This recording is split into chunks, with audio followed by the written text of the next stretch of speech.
நிர்வாண தீக்கையில உடனே இறைவனோடு கலக்கிறதுக்கு சத்தியோ நிர்வாணம்னு பேர்.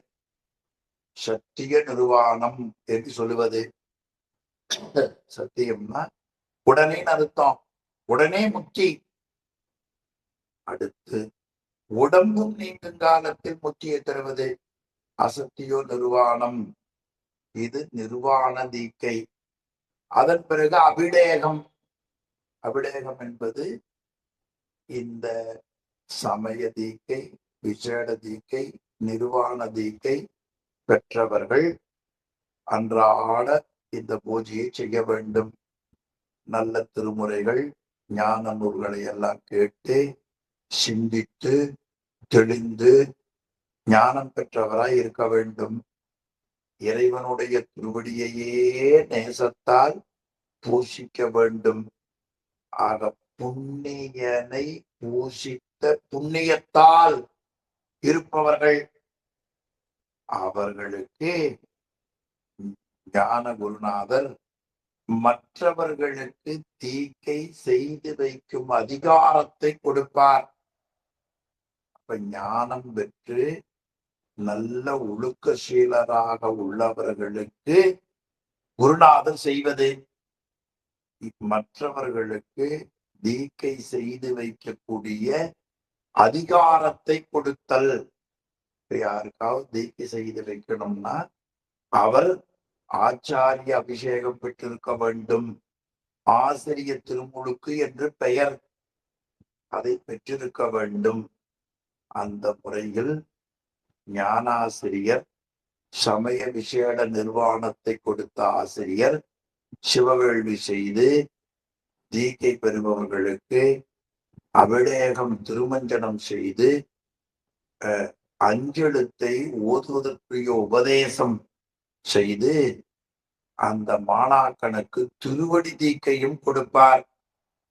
அந்த திருவடி தீக்கையையும் கொடுத்து ஞான செல்வராக ஆக்குதல், அது அபிடேகம் எய்துவித்து. ஆசிரியர் அபிடேகம் பெற்றவர் உணவு கட்டுப்பாடும் பற்றற்ற நிலையும் உடையவராக இருக்க வேண்டும். அவர் பிறருக்கு தீக்கை செய்து வைக்கக்கூடிய தகுதி உடையவர் என்று அருமையா காட்டினார். இப்ப மெய்த்தகைமையெல்லாம் விரித்தோதி, அப்படி மெய்த்தகைமையெல்லாம் விரித்தோதுகிற பொழுது சூரியன் முன்னால இருள் அடங்கி இருப்பதைப் போல இறைவனுடைய திருவருள் ஒளியின் முன்பு ஆணவம் அடங்கி நிற்கும். ஆணவம் முத்தியிலும் அழிவதில்லை, அதனுடைய ஆற்றல் அடங்கி இருக்கும். சிவபிரகாசத்துல அழிந்திடும் சக்தி நித்தம் அழிந்திடா, ஒளியின் முன்னர் அழிந்திடும் இருளும் நாசம் அடைந்திடா கிடைத்திடாவே.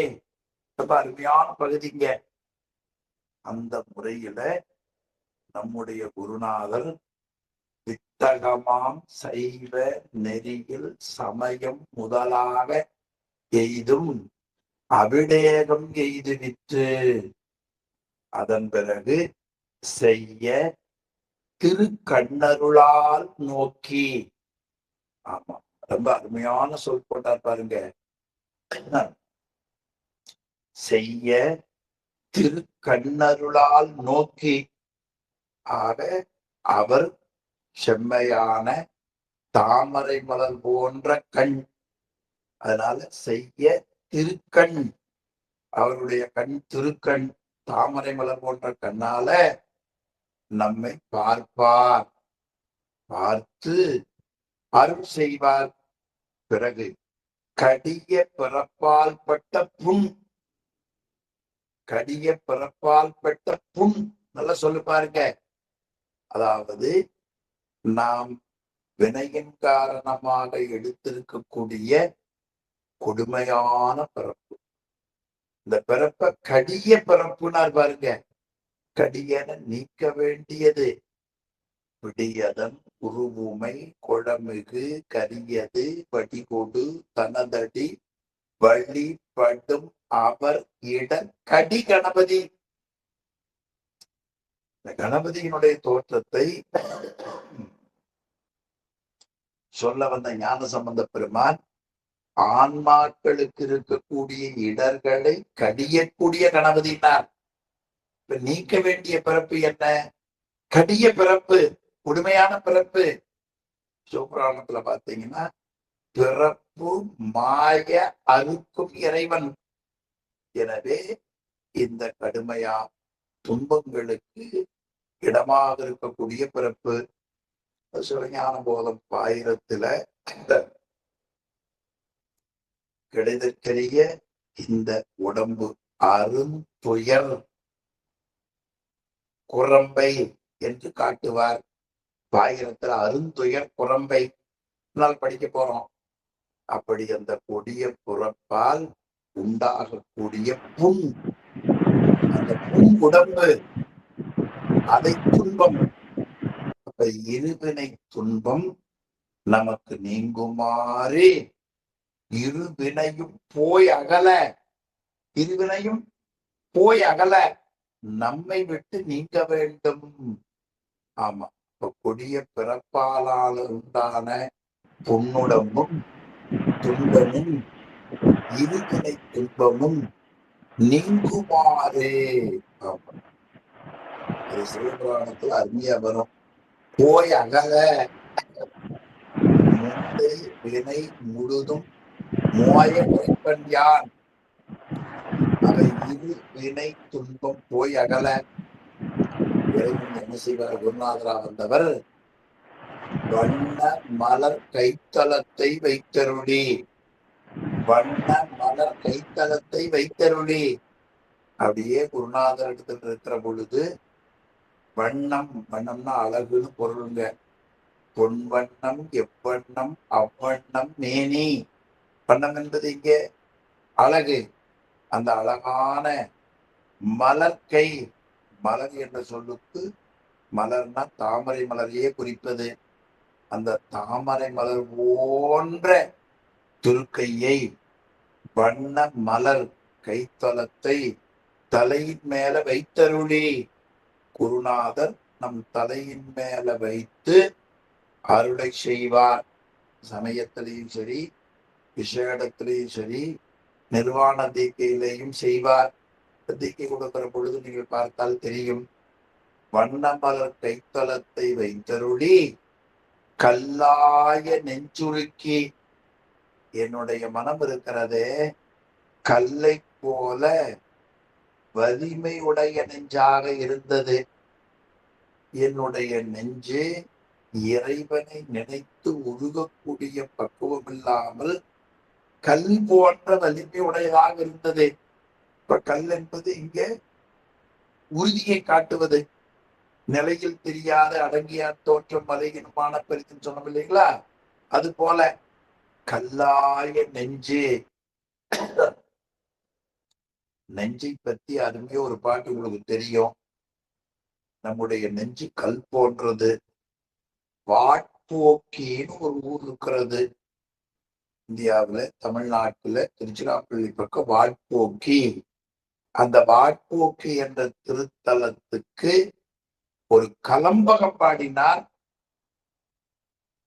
ஒரு ஆசிரியர். வாட்போக்கிக்கு ஒரு கலம்பகம் பாடினார். அந்த கலம்பகத்துல என்ன சொல்றார் ஒரு பாட்டுல? சுவாமி, உன்னுடைய திருமேனியில ஒருத்தர் வில்லால் அடித்தார், ஒருத்தர் கல்லால அடித்தார். அம்மா சிவலிங்கம் நீர்ல அடிச்சுட்டு போக கூடாது என்று சொல்லி அப்படியே கட்டி தழுவினார்கள். இப்ப வில்லால் அடித்ததுல மேல தலையில தழும்பு வந்துருச்சு, முதுகுல தழும்பு வந்துருச்சு, முன்னால தழும்பு வந்துருச்சு. இந்த பாதத்துல மட்டும் தழும்பு இல்லை. நீங்க கல்லு போல என் நெஞ்சில வச்சீங்கன்னா அங்கேயும் தழும்பு வந்துடும் பாடுனர் பாருங்க இல்லையா? இது வாட்போக்கி கலம்பகம் நல்ல பாட்டு. இப்ப நெஞ்சம் கல்லா இருப்பது, நெஞ்சம் கல்லான் என்று மாணிக்க வாசகர் திருவாசகத்துல சொல்லுவது உங்களுக்கு தெரியும். அருணகிரிநாதர் நெஞ்ச கனகல்லு நெகிழ்ந்து உருக, நெஞ்ச கனகல்லு நெகிழ்ந்து உருக. இப்ப கல்லாய நெஞ்சம் நமக்கு உருக்கினார், அப்படியே அன்புடையதாக மாற்றினார். அதன் பிறகு மெய்த்தகைமையெல்லாம் பிரித்தோதி, மெய்த்தகைமை மேல ஒன்று வந்தது. இதே போல அந்த முறையில் இங்க மெய்த்தகமை, அந்த தகமை தானே அமையாமல் இருக்கு. இங்க மெய்த்தகமை என்னென்ன மெய்த்தகமை? மேலான பொருளாகிய பதி, அதன் பிறகு சாந்தி கார்த்திகேயன். மியூட் போடுங்கம்மா. சாந்தி கார்த்திகேயன்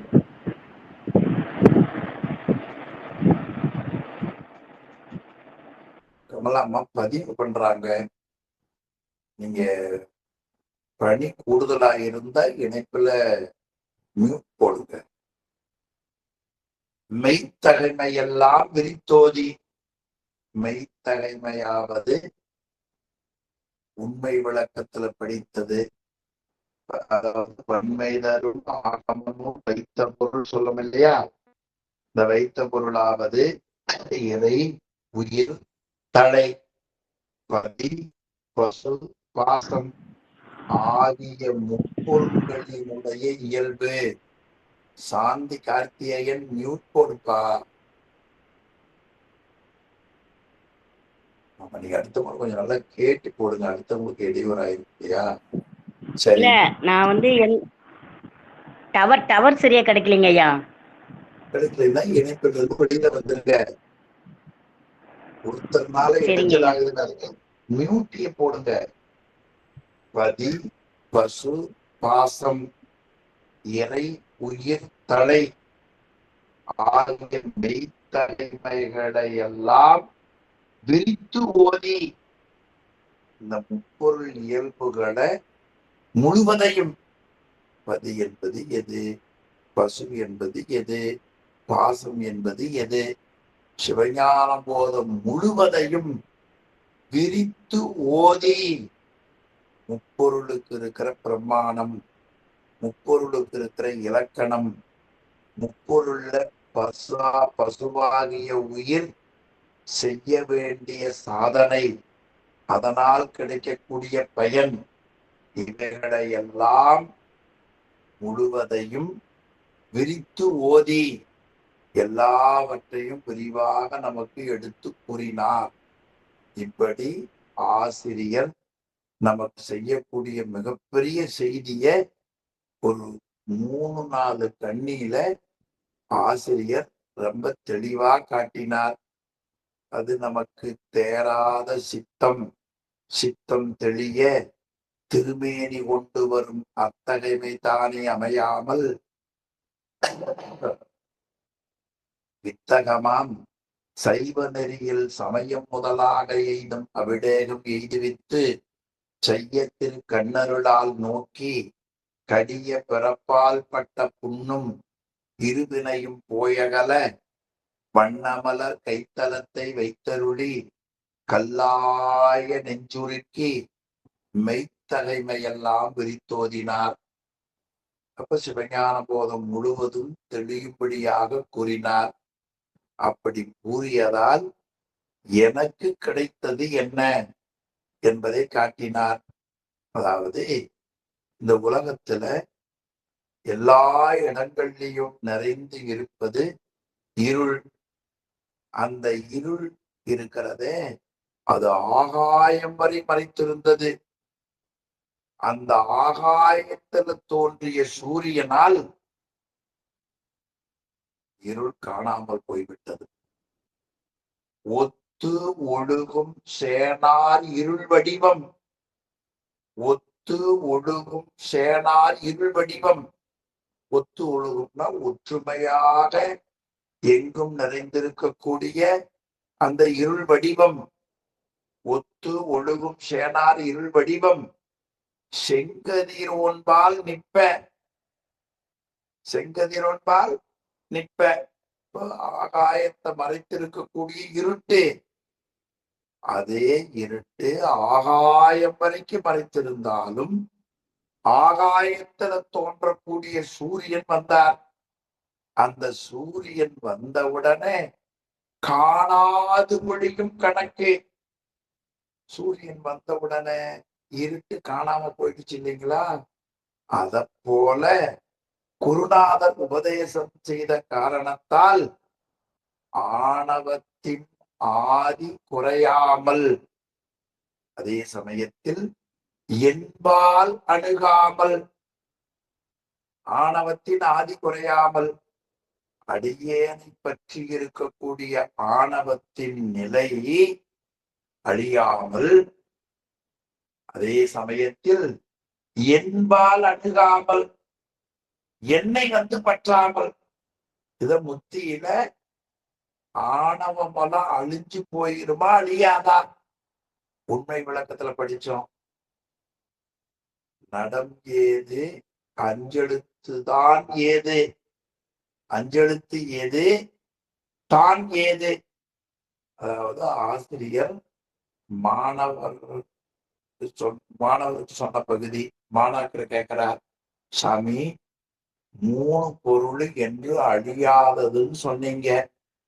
இந்த 3 பொருளும் முத்தியில எப்படி இருக்கு சொல்லுங்க அப்படின்னு கேட்டார். ரொம்ப அருமையான பாட்டுங்க. ரொம்ப நாம நினைவுல கொள்ள வேண்டியது, முத்தியில் 3 முதலும் மொழிய கேள். முத்தி நிலையில் 3 முதலும் மொழிய கேள். அதுல சுத்த அனுபோகத்தை துய்த்தல் அணை, மெத்தவே இன்பம் கொடுத்தல் இறை, மெத்தவே இன்பம் கொடுத்தல் இறை, இத்தை விளைவித்தல் மலம். மலம் என்பது உயிர் பேரின்பம் பெறுவதற்கு துணை செய்கிறது. என்ன துணை? தன் வலிமை குன்றியிருக்கிறது. அந்த வலிமை குன்றியதை ரெண்டா காமிச்சிருப்பாங்க. இருள் வானளவு மூடியிருக்கிறது. வானத்துல சூரிய ஒளி தோன்றுகிறது. சூரிய ஒளிக்கு முன்னால இருள் தெரியாது. ஒத்து ஒழுகும் சேனார் இருள் வடிவம், செங்கதிரோன். சூரியன் தோன்ற அவர் முன்னால செங்கதிரோன் பால் அவரிடத்துல நிற்ப, காணாது ஒளியும். எது? சேனார் இருள் வடிவம், காணாது ஒளியும். இந்த பாட்டு எப்படி வந்திருக்குது பாருங்க. சேனார் இருள் வடிவம் மேல, நேர் கீழே காணாது ஒளியும். இருட்டி போல இருந்து எங்க போச்சு இருட்டு? செங்கதிரோன்பால் நிற்ப.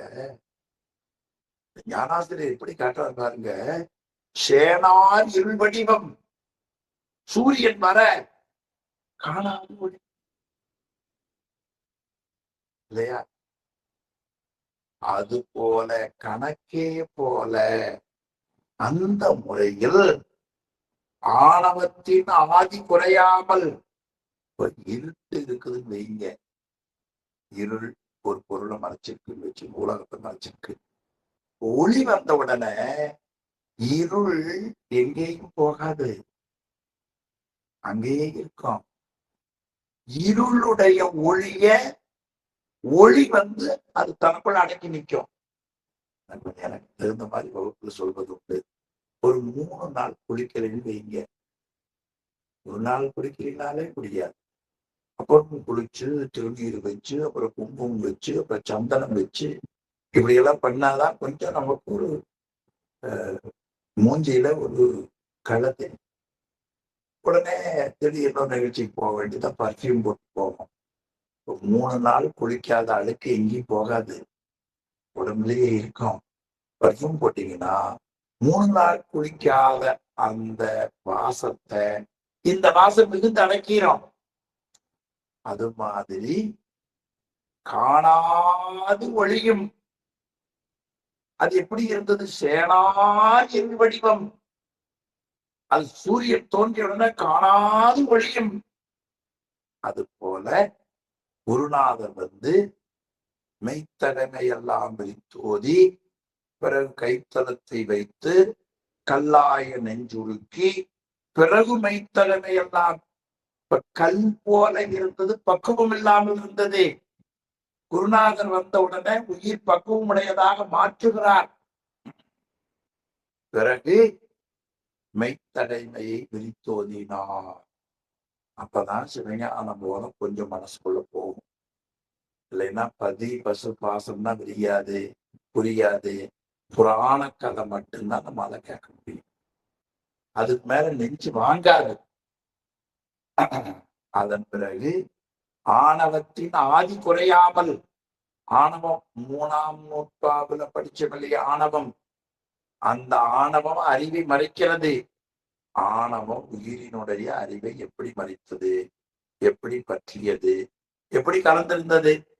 3வது போற்றியில 3 வினா கேட்டு பதில் பார்த்தோம். அந்த ஆணவம் அதனுடைய மறைப்புத்தன்மை குறையாமல், அதே சமயத்துல அடியேனுடைய உயிரை வந்து மறைக்காமல், என்பால் அணுகாமல், அடியேனை வந்து பற்றாமல் நீதி நிறுத்தும் நிலை போற்றி அந்த உண்மையான அறநெறிய தத்துவ உண்மையை நிலைநிறுத்தி காட்டிய திருவருள் எம்மை காப்பதாக. ரொம்ப உயர்ந்த பாட்டு. நான் நேரம் கழிச்சு வந்தேன், ஆனாலும் என்ன கூடுதலான நேரத்தை நான் எடுத்துட்டேன். நீதி நிறுத்தும் நிலை போற்றி. இது ரொம்ப அருமையான பகுதிகள். முதல்ல கூத்து சொன்னார், பிறகு பிறப்பு சொன்னார், பிறகு ஆணவ மலம். 3ல பதி பசு பாசம் சொல்லி முடிச்சுட்டார். இனி 4, 5, 6, 7, 8, 9 அதுவரை நரகம் வரை சொல்லி முடிச்சிட்டார். அதன் பிறகு 11வது போற்றியில குருநாதராக வருகிற நிலையை சொன்னார். 12வது போற்றியில குருநாதராக வந்து தெளிவில்லாத சித்தத்தை தெளிய வைத்து மேம்பாடுடைய சித்தாந்த நெறியில் சொல்லக்கூடிய சமயம், விசேடம், நிர்வாணம், ஆச்சரிய திருமுழுக்கெல்லாம் செய்து திருக்கண்ணோக்கம் செலுத்தி பிறப்பால் ஏற்பட்ட புண்ணை நீக்கி இருவினையும் போயகல கைத்தளர்த்தனம தலையின் மேல வைத்து கல் போல நெஞ்சத்தை உருக்கி பிறகு பதிபசுபாசமாகிய மெய்த்தகமையெல்லாம் விரித்தோதி இதெல்லாம் செய்ததால சேனா இருள் வடிவம் சூரியன் தோன்றிய உடனே காணாது ஒளியும் கணக்கு போல குருநாதர் வந்தவுடனே அவருடைய உபதேச திருவருள் ஞானத்தால் அறியாமையாகிய இருள் தன்னுடைய மறைப்பு குறையாமல் இருந்தாலும் ஆதி குறையாமல் அந்த மறைப்பு என்னுடைய அறிவை மறைக்காமல் நீதி நிறுத்தும் நிலை போற்றி என்று உமாபதி சிவம் மிகப்பெரிய பகுதியை இந்த 12வது போற்றியில நமக்கு அருள் செய்திருக்கிறார் என்று சொல்லி காலத்துக்கு எந்த திருவருள் உணர்த்த சில செய்திகளை உங்களுக்கு நான் நினைவூட்டேன் என்று சொல்லி இந்த அளவில் இன்றைய வகுப்பை நிறைவு செய்வோம். சிவாய நம. திருச்சிற்றம்பலம்.